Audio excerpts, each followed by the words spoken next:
But I thought rather than just doing a Q&A, I said to him we'd like to just talk a little bit about where we are with the category status, because the last time I was here we was talking about how that was affecting the youth policy and where it was going. Now we decided what category we were going to go for and where we're at with that. And then I said we'd show maybe a bit of footage of a game just to back up some of the things that we're trying to do in the youth. Now, on the top table with me is Dave Hussey.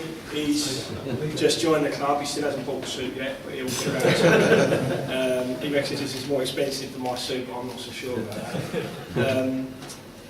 Dave's coming as part of the EPPP. We had to increase our staffing level. Where before it was just, when I first started here 8 years ago, it was just me and Ben Clarkson, and we took the youth. But under the EPPP now, staffing levels have shot up, and we've got 7 full-time staff within the youth sub.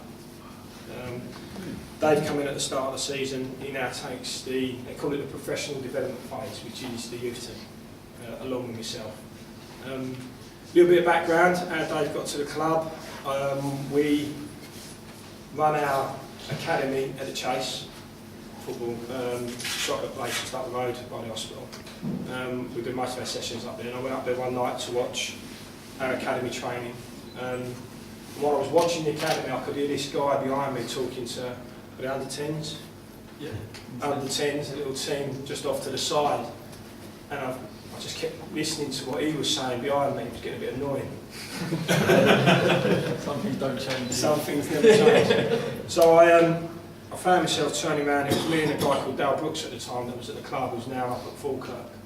And we turned around and we ended up spending an hour watching him coach, and offered him a job straight after the session to come and work with us. He came straight onto the academy and worked with 11s for a year, under 13s for a year, and obviously Rick afterwards got a youth team.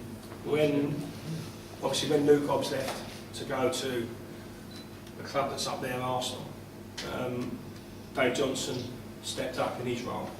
This position became available, and I just felt it was right to bring a coach that was working within the academy and give him a chance. So I brought Dave in, and we brought Danny Heath. I don't know if any of you know Danny Heath. He's an infectious character. He works in the community, or he did work in the community. Also worked for us, and I just thought they were 2 good young coaches that we had at the club, and I wanted to give them a chance to come and work for us. So Dave's come in. He's under a lot of pressure at the moment. He's got to get on his coaching courses, and he's just got his B licence. He only just passed it. He's now going forward to do the A licence prep, which would be a 2-year course for him. So he's developing as much as our players. Okay. Also, we've got Ted. Ted's been with us since he was 12. Yeah. And he's got through all the way through the system. He's been exceptional for us this season. There's no doubt about that. In the under 18s, he took on the role of our captaincy, and I think he's been one of the best captains I've had in terms of not just on the pitch, it's what he does off the pitch. He's very supportive of the players around him. If one of his teammates is struggling, he spends a bit of time on his own and he chats to them. He's got that about him. He commands respect because he works so hard. He's a model professional, there's no 2 ways about it. That topped off, he got his England call-ups as you've obviously read. And they can't say enough about him. I was up there myself, I'm on another course, and I spent time up there, and they were impressed that a League 2 side could have someone like Ted, which I found was a bit, we can get players. But he's gone up and he's represented this football club in such a way that they speak very highly now, not just of Ted, but of the club. But that's because of the way he approached the call-up and the way he went up there and conducted himself. And for that, I think, we're very lucky to have a young man like that, and to commit to this club on a contract as well, and be here and continue his development. And hopefully, Danny Bennett won't mind me saying this, he'll be pushing him out of the way until he'll be the next one in. And that's how it should work, and then the next one behind it, and that's what youth development's about at the end of the day for us, is to keep producing players like Ted that can go through. And he's, like I said, he's a great role model for the young professionals below and the young kids that are below that. And he's, I said to him tonight, you've got to come do this question and answer, and he's here. He don't know about things like that. So at the end, what I think we'll do is, I'll just give you the insight now into the category. We've gone for Cat 3. We're well on our way. Our audit tool now has to be sent off on the 20th of February. We're just finishing it, and it's taken up a lot of time. There's over 2,000 pieces of work that have gone into the audit tool that has to be sent off, and it is really important. That goes off to this foot pass, who then will assess it for 10-15 days, and then we have 3 people come in. Normally it's 2 English and a Belgian guy that will come in and spend 4 days with us, and over that 4 days they'll interview me about 4 times. I think they'll interview the chief executive, they'll interview Dave, they'll interview 2 youth team players, they'll interview 2 under-9s, they'll interview 2 12-year-olds, they'll interview the part-time coaches, they'll look at everything we do as a football club, and then they'll go away and then they'll tally up the point system, and we get over 50%. If we get over that, we're a Cat 3. If we get under that slightly, we'll have a work towards. If we're far away, then it'll be Cat 4, which would be disastrous for us. Because basically a Cat 4 club is just basically running a youth team. You lose all 16 programme down goes. So you can imagine the last 18 months the staff have been working really hard to make sure that we don't lose that. They were in with us again yesterday. We're very positive of where we are at this moment in time. So I'm quite confident we'll be fine and we'll come through it with flying colours. We run things slightly different to other football clubs, but I think that's why we're successful. We don't copy no one else, we've got a style of what we do. A lot of pressure on him. He flaps a little bit when they come to question him. But I'm sure he'll get better, and that's why I didn't come tonight. He wasn't on the agenda to come, but I said you better start learning because it's part and parcel of the job. So the Cat 3, we had to give them a playing philosophy of how we're going to play. Right from the beginning, and one of the things I think anyone that's watched Youth Cup games, I like to play. I like to see it go through the thirds. I like players to express themselves on the ball. I like to win games. I'm not going to deny that, but I want to win in the right way. So we've had to then design a philosophy, and then once we decided the philosophy, we then had to design a coaching syllabus from under-9s all the way through, which we've designed over the 46-week period, right up to under-18s. And then we've had to show them the type of coaching styles that we're going to use, had to be put in place, procedures on how you recruit players. We've had to do a whole new talent identification system that we've had to put in, education, because off the field it's just as important as what they do on it. As Ted will tell you with a college, if they don't do their college, they don't train. It all goes hand in hand. So we've had to put all that together, and we've ended up at the moment, we've got a academy performance plan which is around about 350 pages, and that's just an overview of what the policy is. So there's a lot of work on it. In saying that, the proof's in what you see on the pitch. And one of the reasons I wanted to show you this game behind pretty much highlights everything that we've been trying to achieve or put in place in the last, I would say, 18 months. I mean, you have a lot of insight because you're around it. And we was watching this game, when did we pick it up? We went and took the game 2 months. 2 months ago. Yeah, and it's at Arsenal's training ground at Hayland. They've got a floodlit pitch in the evening that you can go down, and we play them quite a bit across the age groups. But we were talking about coming in this evening before, how can we, rather than just stand up here and rattle it all off for 40 minutes or so, how can we show you what we're about? And we dug these clips out. There's a 20-minute clip. They play 20-minute periods. And this 20-minute clip, I think will show you where we are as a club. Remember, this is Arsenal Football Club, and I always say Arsenal, Chelsea, Liverpool, they're not Premier League clubs, they're Champions League clubs, they're top clubs. And they're looking to produce players to play in that level. And we go down there with our 15s and our 14s, and we hold our own. And I think that's a testament to what these guys do, as he was as a part-time coach. The guys that we've got over there tonight, and the main that are coaching tonight, that have got jobs, and they put all them hours in. It shows what we're about on that screen. So I'll just let that play, and you can have a little watch, and at the end, fire away some questions to these two, because that's what I brought.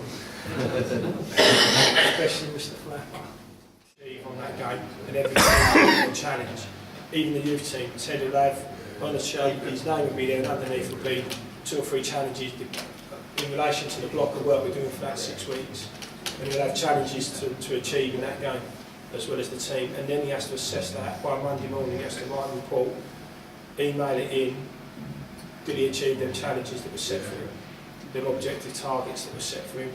And then he has to write a little bit about his game. And that's the same with the under-9s. We have all the under-9s send all their reports in by email. And they do it themselves, and you can tell because of what they do. You can tell the ones that Dad writes.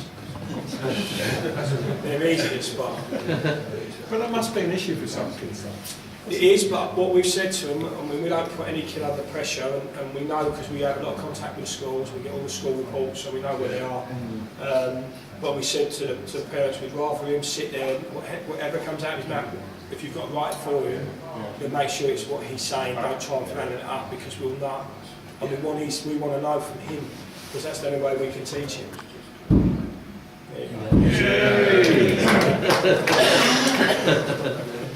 30 minutes.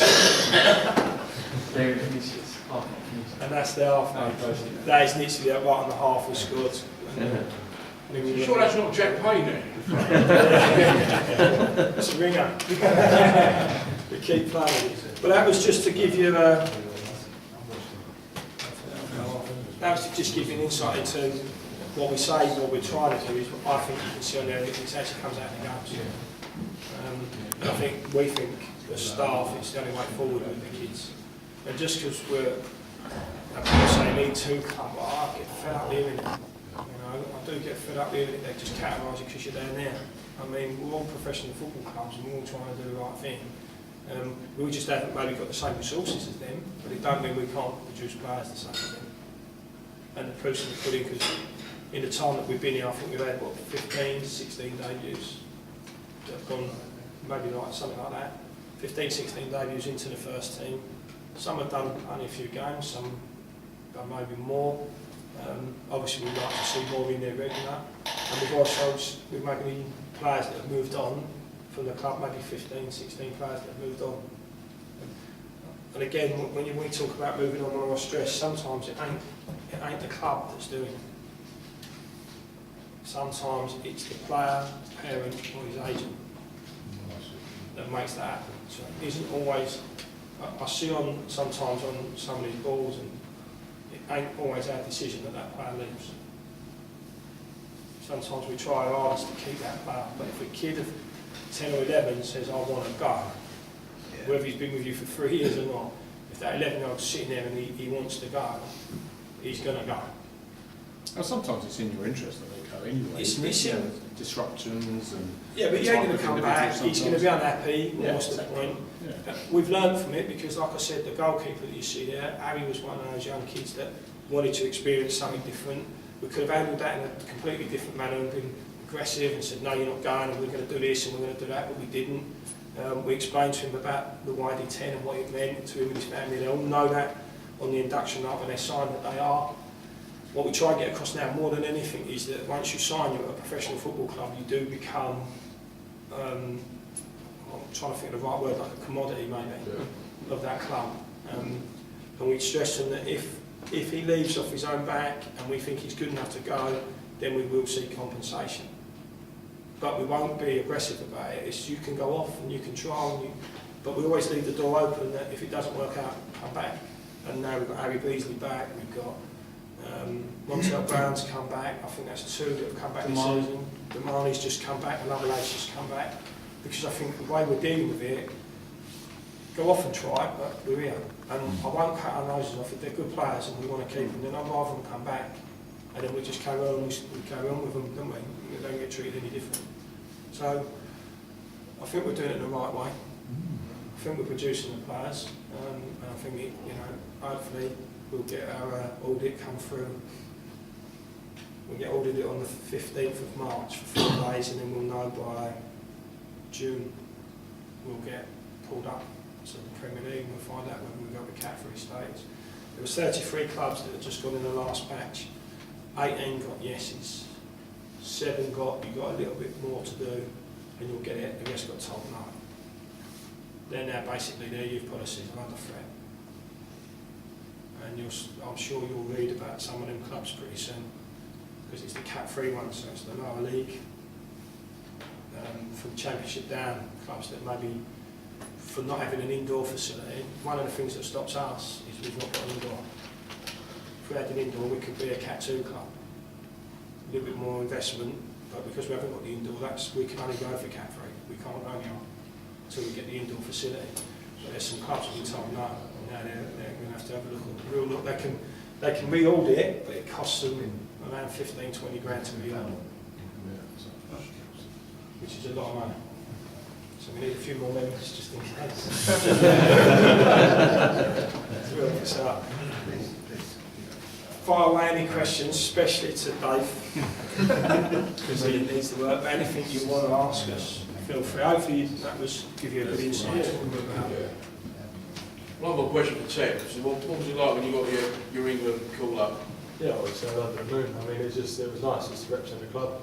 They've done a lot for me since I was 12, since I've been here.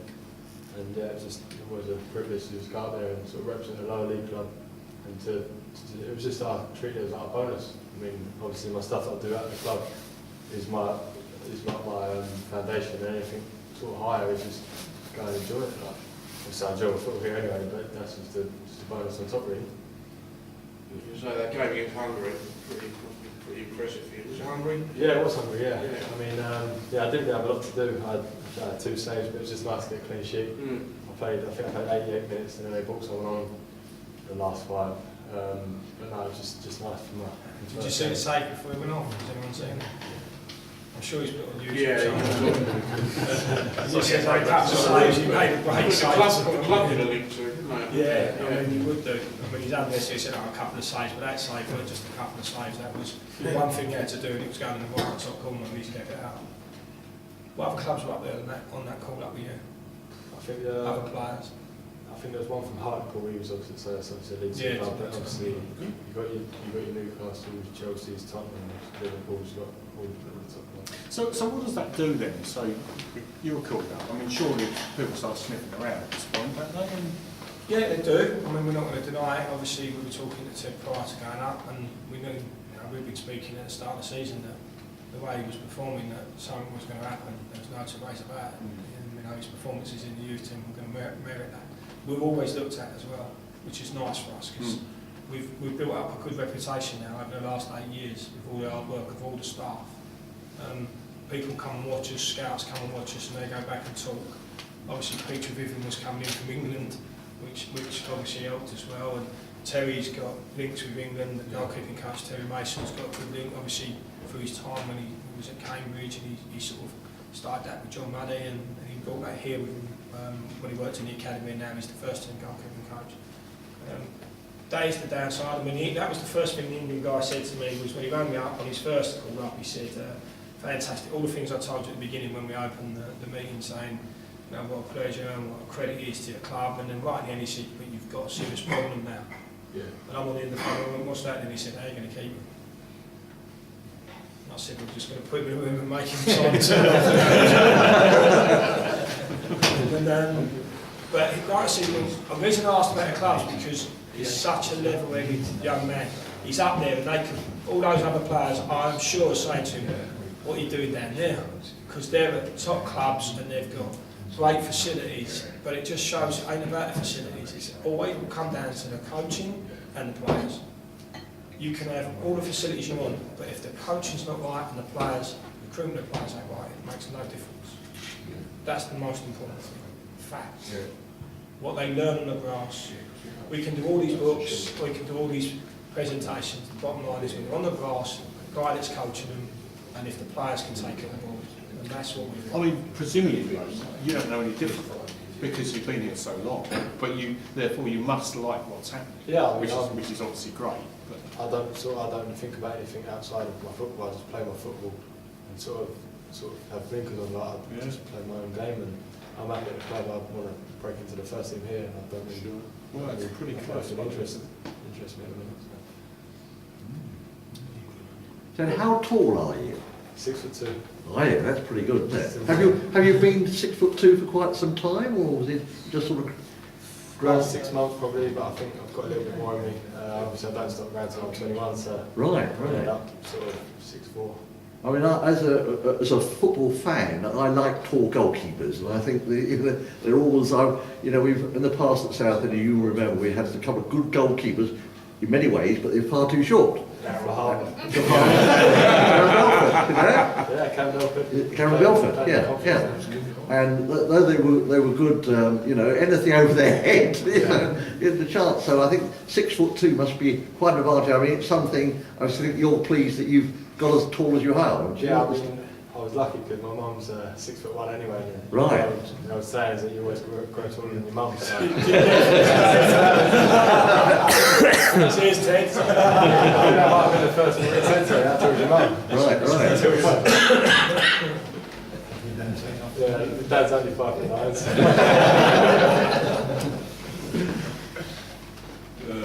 And also, I'd like to say the club means a lot to us as a fan there so many years ago, and it's important for us to stay here, and we want to stay here. Ted's came through since he was 12. The coaches are fantastic. And if it wasn't for the coaches here, he wouldn't be where he is. The staff have been fantastic. As I come, I was just so raw that obviously, like for Rick and Dave, and then Terry Mason, the goalkeeping coach, have just developed me. And I ended, and if it weren't for them, I've got big thanks to say to them. We'll wait for them cars when you get a big contract. Yeah, that's what Dave needs, a new car. A killing him. He's got to learn, hasn't he? What do you think of your time? I mean, to be fair, it's no different to say, you look at Ted, we've actually developed Dave as a coach, and he's still developing now. There won't be, how old are you now? 23. 25. There will be not another coach, I wouldn't think, at 23-year-old taking a youth team. So it must be so hard, obviously. I don't think that, he's only a little bit older than Ted, and he's out there. Now, I'm not trying to embarrass him here, that's a fact. He's quite young to be doing that job. I had to make him realise that he's honoured to be doing that. He is lucky, but it's because he's got potential to go on and be a top goalkeeper. This lad's got the potential to go on and be a top coach. Fact. There's no two ways about it. And that's why now I'm quite comfortable. For the first time in a long while, I sort of took a little back seat with the youth team and allowed him to do the coaching, because I actually see there's someone there that's got something that he can offer them. And it's nice to actually stand back and watch someone else work for a little bit. So are we developing you well enough or not? No, definitely. Obviously, when I first came to the club, I was just doing grassroots before I took the under-11s at Southend. Said Ricky come over and completely wasn't coming to watch me or anything like that, and then turned around and chat me after him in Telbrooks, and then gave me a job doing the under-11s, which I loved. After a year of doing the under-11s, done the under-13s, which were the group that we just watched there. That's why it was so good. But probably one of the best years, well, probably the best year at the club doing them. They were quality. They really wanted to listen and learn. It developed me as a coach, working with them sort of players. Obviously, when Luke went and all the changes happened, shocked but really privileged to be offered a job doing the under-18s. Knew I was, well, previously, as I was a part-time working here, I was working at a college doing a youth team there, and the biggest challenge that I had really was to try and step away from being their mate, because I'm quite similar age range to being their manager. And yeah, it was hard, but I learned a lot at the college to come into this job. And I think Rick knew that I'd done that before, and Rick gave me the opportunity to do it here, which obviously I can't thank him enough for. But when I did come in, the first 2 months, completely different to anything I've done at the college, because now you're working with professional players, whether they've got a professional contract or not, they're a professional club. So the way you treat them and the way they treat you as professionals, that's what I want to do for the rest of my career. Players have been brilliant, they really have, and they understand that I'm still learning as they are. But it's been good this season. Obviously, taking the youth team as a team, they've been up and down. They've had some really good performances, as both of you would know, and some bad ones as well. I'll tell you good ones. Yeah. Took all the bad ones. It's a fact, we're better. He's learning. No, but as I was thinking about success and how we are successful as a club and as management, I think we could lose every game this season. But we've got one pro in Ted. You know, we've got 5 or 6 that we're going to talk about and that are possible that we could get more from. So, is a successful season, this is what I've learned, is a successful season winning every game at youth level? Probably not. Is a successful season getting a pro footballer out of a youth team? I think that is what we class as success. I think Rick told me a story about he had a team, won every game or something, they won the league and didn't get one pro out of it. So I think the success, not just because I'm taking it and we're losing, but we're getting pros from it, so which is brilliant. Well, sorry, go on. It must be some years since one of those lads at Arsenal got through to the first team. What kind of incentive do they have playing as a young player with Arsenal? Well, yeah, I mean, Rick, but just from my point of view and what I've heard, we've got 2 boys that are with us from Cholton at the moment that come from Cholton and signed in the youth team. We went and played Cholton 3 months ago at their place, and on the way home, the 2 boys were saying to us that every single one of the Cholton players was asking, what's it like Southend? We wish we'd done that, we wish we'd done that, because you've got a better pathway to the first team. Yeah. Especially with the manager in charge now. It really takes a lot of care in the youth and looks always looking in the youth system. So there's a massive pathway to the first team, whereas at maybe Cholton it's not. Yeah, I mean, there's still players we'll get through, and you look at Arsenal this year, the boy Isaac Scott Hayden, who was here as a 13-year-old, who moved on to Arsenal all those years ago, and he made his debut in the Carling Cup. So he come from this football club and he made his debut for Arsenal in the Carling Cup. So they will go through, and Arsenal are maybe one of the biggest clubs for developing players that maybe go out to Championship and League 2 clubs. I wouldn't be surprised if they've got quite a few players out there on loan at the moment. I think was there a story Chelsea have got 22 players out on loan at the moment. Yeah. And I think Arsenal are good developers of young players, and a lot of the young players might not be good enough for Arsenal, but they'll definitely play at a top level. So by going there, you might not make it at Arsenal, but you will have a career somewhere along the line. You'll get an opportunity to play. What a good CV to have. It's a good CV, yeah, because they're good. They you know, that's why we go and play them. You know, I think their system works. And they do it their way. They definitely do it their way. But I think that's the guy that was in charge of them. I mean, Liam's stepping aside now. And we might see some changes when the new guy that's coming in. But it was a good role model for us, and we sort of worked our way a little bit on that to start with. But now we've gone off and developed our own pathway and how we want to work and what suits us best. But I think any young player, if he's good enough, he'll come through at any club he's at. If he's good enough, he'll get his chance. We seem to have had quite a, with Ted and our current goalie, we seem to have got a good run of goalkeeping. Yeah. Have we had the same goalkeeping coach throughout that period? Yeah, we had Terry started off with me and Luke at Cambridge. Terry was a goalkeeper at Cambridge as an apprentice. He'll kill me for this, but he didn't make it. And he had to accept that. So that was good, because then he decided he just wanted to go and be a coach. So he knew how to deal with the failure side of things, in terms of how to cope with that and turn it into a positive, because he's quite good at that. Yeah. I brought Terry back over when I come back to Southend. I asked Terry to come because he's a good developer of keepers. That's what he's about. He develops and he talks to them, and he spends a lot of one-to-one time. And Terry set up our academy. We've got a couple of development centres that we have goalkeeping coaches on. We have a young lad now called Reece Otley, who was with us, who then had a scholarship at Cardiff. Yeah. And then we brought Reece back in because Terry worked with him.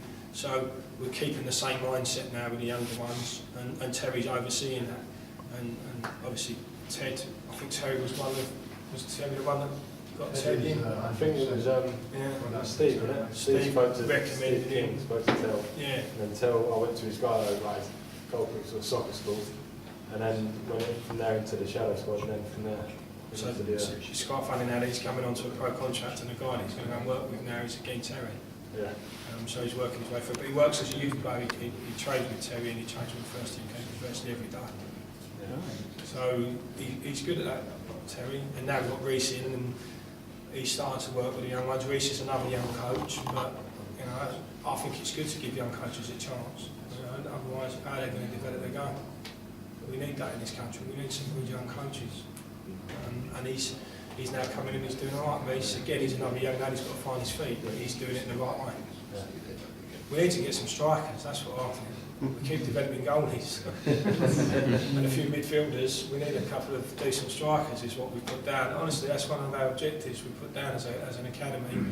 We need to really start working on getting some up the other end of the pitch. We're very good at midfield players. Yeah. We seem to develop a lot of good midfield players that come through and go on to other clubs if they don't make it here. And then Kamara went to Arsenal. He's up there, and Lyle Delaverde down at Fulham, and I'd like to get a real good forward.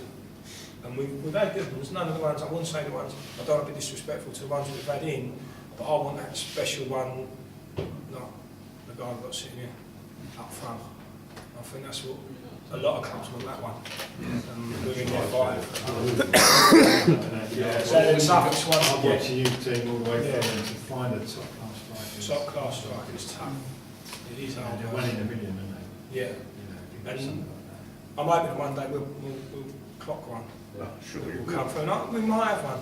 You know, there's a couple coming through now that are the younger ones that they're natural finishers. They don't have to work hard at their finishing. That's the first ones I've seen that they get in front of goal and you can just see it's a natural thing for them. So we're hoping that maybe some of the younger ones that will start, because the way we're coaching them now is giving them a bit more freedom up that end of the pitch. And the coaches have got a little bit more relaxed with not having to win games of football.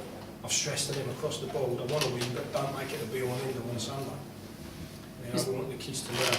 Is Dan Walker still with you? Yeah, Dan's still with us. He's an under 16. I watched him at Southend Manor several times. I thought he was really special. But Yeah. Dan come in, again, I think he came in on a trial. Yeah. Open trial, and he come in and we see him and then we brought him in and he started finishing and around the 18-yard box, and he's quite raw in his link-up play, so we've had to work hard with Dan this year. He's up for scholarship and we're still looking at Dan at the moment. We've still got to make a decision. But he's a local lad and he's done all right since he's been with us. yeah, when I saw him at Southend Manor, he was scoring goals for fun. Yeah. It was like, I saw him get 4 goals in one game. Yeah. And again, that's what he was saying when he said about the different levels. When the next step up for Dan was a massive step from that to that. All of a sudden, it was like, whoa. He's going out there where he's used to banging in loads of goals. All of a sudden, you've got to use your brain a little bit more. You're not just going to get off the back of someone who's lazy. These boys are all trying to be professional footballers. It's a different level. All of a sudden, that's why some find their level. And that's it. They find it, and that's it. And some then go, well, I can do that, and I can do a bit more. That's football for you. Dan, at the moment, I'd say over the course of the season, he's had a bit of an up and down season, but we expected that. We just got to see how he does between now and the end of the season, whether we continue with his development, in either way we decide to go down that route, if it suits Dan and his family. But he's a nice lad, he really is a good lad. Can I ask Ted something? How much, obviously you do all training for all kinds of goalkeeping things you have to do. How much emphasis do you put on defending a near post? Well, if any keeper gets beat his near post, then he's in trouble. Yeah, exactly, yeah. No keeper likes getting beat his near post, but at the end of the day, you don't want to show too much the other side because it's easy for the striker. So Right, yeah. you don't want to show too much in near post, but at the end of the day, you've got to Get keep it it covered. right. Yeah. I expect you saw Dan the penalty he saved against Chesterfield the other day was a brilliant save for the bet. Now the England goalkeeper, as you know, can't defend his near post for toffee. So I think if you're practicing and getting it right here, you've got a great chance further on. Dan's someone that ups and downs. I mean, he's a real role model to myself. I mean, I'm really close to Dan. He's got a very good career ahead of him. I don't see why he can't be playing for England in the next 5-10 years. But you know, hopefully he'll stay for a year or so. See what happens. No, he's very, very Saying all the good right lad. things. I hope he stays here for a year or two. Heard it all before. It's good because now Dan knows he's got someone coming up behind him. And look, we've all forgotten we've got another young keeper that won't maybe get a lot of recognition, Luke Chambers. Luke's still at this football club and Luke's done a lot of work and he's maybe been lost in the middle because you've got, obviously, you've got Ben's doing what he's doing in the first team and obviously we've got Ted coming up behind and Luke was a Welsh international, under 16, under 17, under 19, he's a Welsh international and he's sitting in the middle. And he's been sort of surrounded by the two England keepers and getting muscled out a little bit, I think. But he's a good keeper, and the three of them, I mean, if the manager was here today, I think all three of them warmed up the other night down at Dagenham. And the manager said to Terry that he watched all three of them warming up. I think they warmed up, I don't know who anyone went to the game, who walked out. And he said that he watched them in front of our fans, as he was saying, and he said that all three of them were very professional in what they were doing, how they set up, how they warmed up, how they conducted themselves, and Luke was out there. Now Luke could have had the night off. He's out on loan at the moment, but he now can I come? He went and see the manager, can I jump on the bus and come down, can I come out and do the warm up? And all three of you are warming up together, and that's what a 20-year-old, a 19-year-old and an 18-year-old. Yeah. I don't think that's too bad. Where we're at, I mean that just shows what we're doing. He did say to me, Dave, please stop finding other players than keepers. Paul Smith as well, who's Paul Smith's brilliant brilliant. to work with. He's playing the Premiership at the end of the day, he's a very, very good keeper. And you can't just take him for granted, like he's still in the running massively. He'll go on and still play like on the training ground he's good with you. Yeah, it's so good to learn as well. It's been kind of tough for him at the moment. Yeah. You know, the way things have gone. It has, but people have judged him too quickly. You make one mistake, everyone makes mistakes, you see it. You can't look at Joe up, like, at the end of the day, he's had his rough patch, but you can't just judge someone off one game. You've got to give them more of a chance than that. And he got knocked and then he got his run and then it's all over for him, isn't it, effectively? Yeah. But Dan took his chance. Yeah, sure. Which is good. Took his chance. That's the way things work. Dan was ready, took his chance, but what's good, and he's right in mentioning him, he goes out there and he does help when he's in the sessions. Oh, that's good to hear. Yeah, that's the question I was going to ask, you know, what's... Yeah, no, it's really good to work with. Gives a lot of great advice as well, obviously, he's been around it a lot longer than I think, just over double my age. So. That's just been there. He'd be kidding himself. just done it. You mentioned Dave. You mentioned Phil. Yeah. That was a question I was going to ask as well. You know, other managers maybe not quite so interested in youth setup. Obviously, I've only worked under Phil because Rick's been there a couple of lot longer than me. From my experience, he's been brilliant, absolutely brilliant. I remember as a part-time coach, when he'd just been brought in, he come and looked at the academy. I think it was the first time, and he had a word with me after, and said it was quite complimentary, and had a chat with me after, spent a bit of time with me. As opposed to what he does in the club, it's brilliant. Comes and watches. I think I've seen him there on Sundays when the first team were not even in. He's come down and watched the youth team. The academy, not the youth team. Watches quite a lot of youth team games. And very open to, for me as a young coach, he's very open. I feel like I could talk to him as well about the youth team, and he's ready to listen and hear my opinion on things. He keeps beating the youth team at pool, table tennis, Yeah. tennis. He hammers them. They're useless. They even sent Ted up as their best option and he bashed him. He's got more of an open attitude to the kids as well. He even joins in sessions, doesn't he? Joins in the sessions. Yeah. He comes Is down. he any good? He wants to win. We'll have to tell him get out of the way, some of the challenges. But he's you know, all the managers I work with, not just here, but at the other place, he's been one of the best ones in terms of interacting with the youth department and all the players. You know, even when we have the day release and he walks in and the young ones are in, he's just brilliant with all of them. He is. He's been a breath of fresh air in terms of where we are as a club, in terms of the academy. If he's not happy with something, he'll come and speak about it, and if you've got an answer and it's right, he takes it on board. He'll give you advice, and obviously we're going to listen. You know, he's been there, and he wants to take a big interest, and that makes you want to share more. and get him more involved. So, and I know you might think, but it's the truth. He's been one of the better ones in terms of how he wants to integrate the youth and bring it through and have it as part of the club. He's got the same philosophies and he's got the same opinions and that, and I think that's going to help us in terms of getting young players through. He loves to see them play, and he likes to see them do well. I don't think Dan Bentley would have got the opportunity to play like he is now under Paul Stowett. Possibly not. Paul did give him his debut. Paul put him in a couple of times, but I think Phil's got more about the development structure. Paul wanted to get him in, and Paul, if you're 18 and you're good enough, you're in, and you've got to be 18. Where I think Phil's more, well, he might be ready at 18, he might take him to his 21, 22, but if we can wait for him and we can develop him, then let's do that, because he'll still come good for us. So there is a different sort of mentality in that. But he's been fantastic with the young kids. And that's all, I'm not just talking about the youth team, I'm talking about any of the boys that he meets. If they're there in a tracksuit, he's straight in and he talks to them. Parents, even tonight we had to sit down with a parent and a player and his parents, and he joined in and he shared some of his experiences with a young player, and you could just see how much that meant to that kid, that there was the first team manager joining in a meeting, that he wasn't just walked in with his cup of tea, sat down, and away he went. It's great for me. It just shows them that there's a link. Dave made a great, that's that pathway.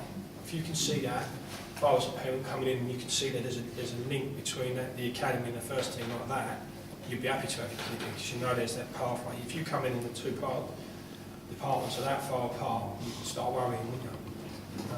And I think now he's brought it, we're as tight as we've ever been. Definitely. He's even left his golf clubs in my office, that's how close we are.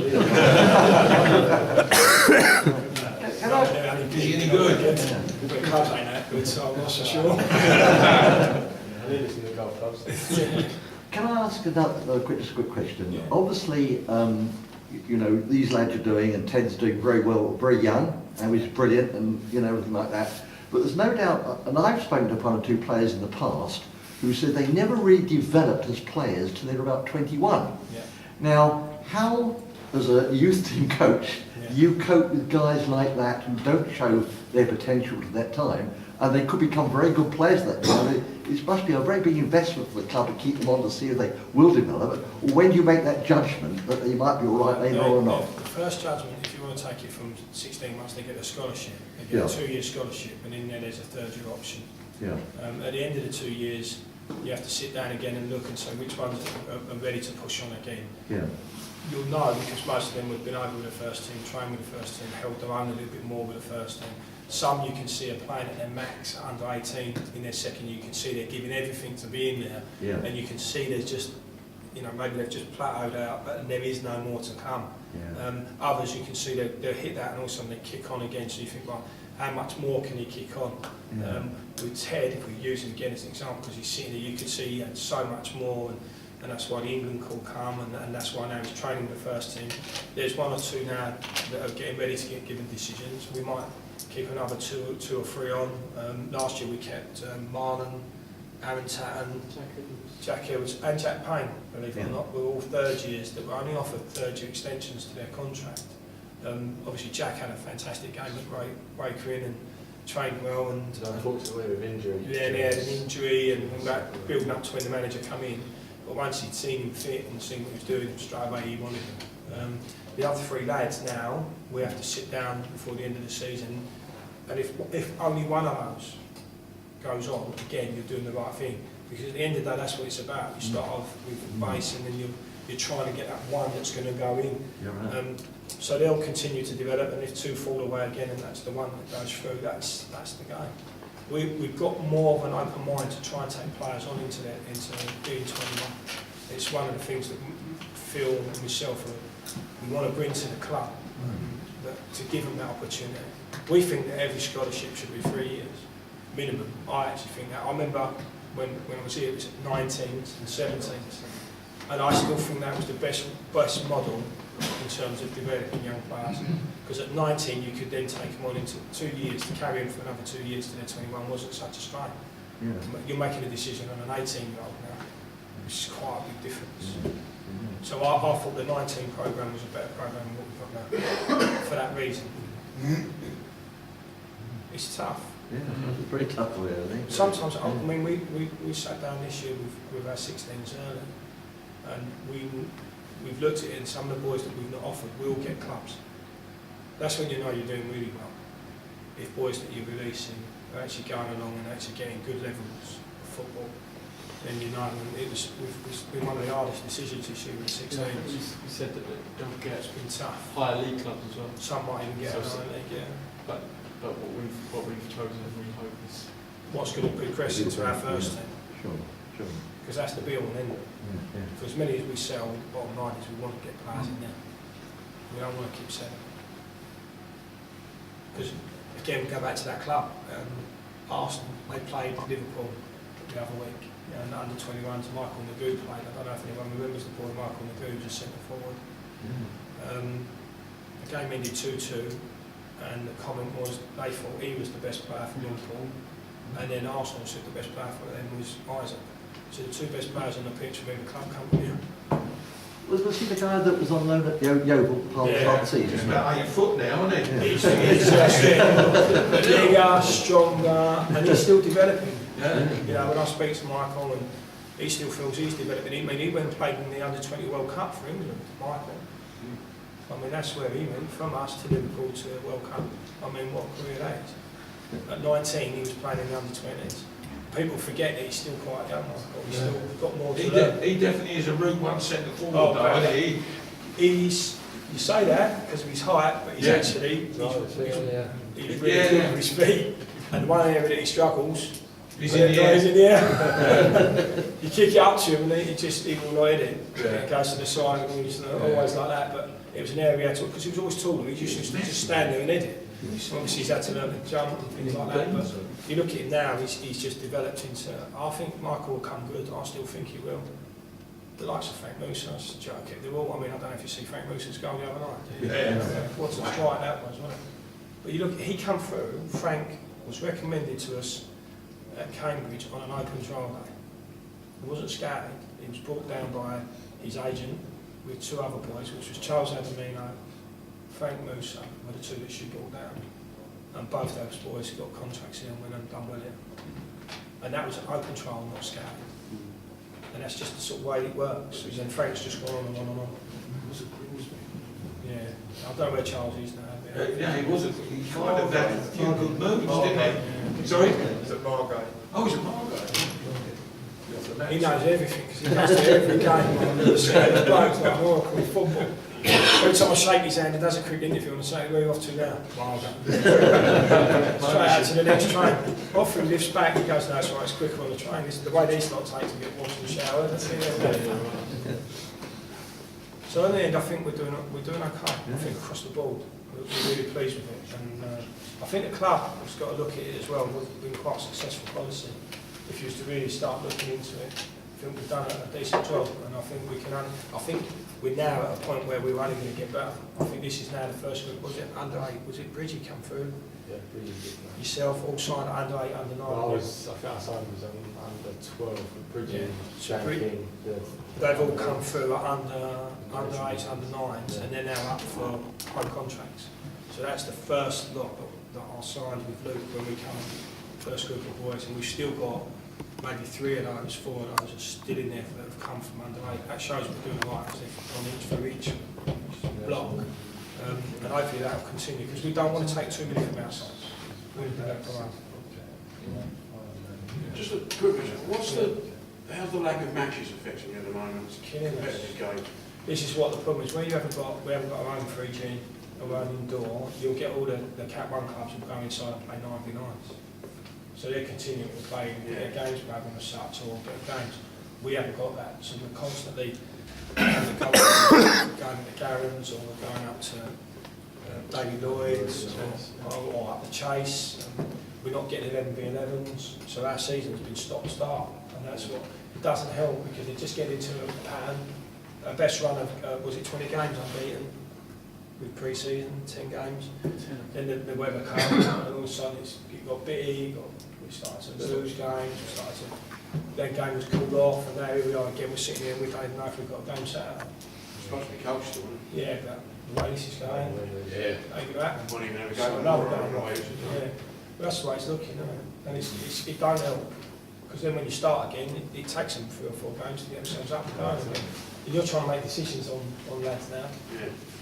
But every club is struggling in that sense.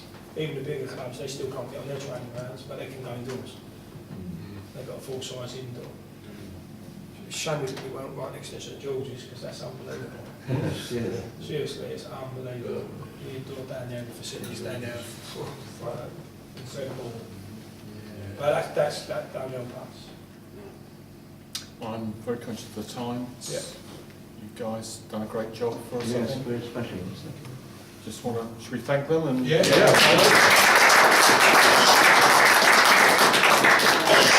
just thank you all for coming. Thank you very much.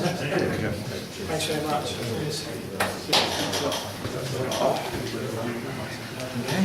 Okay.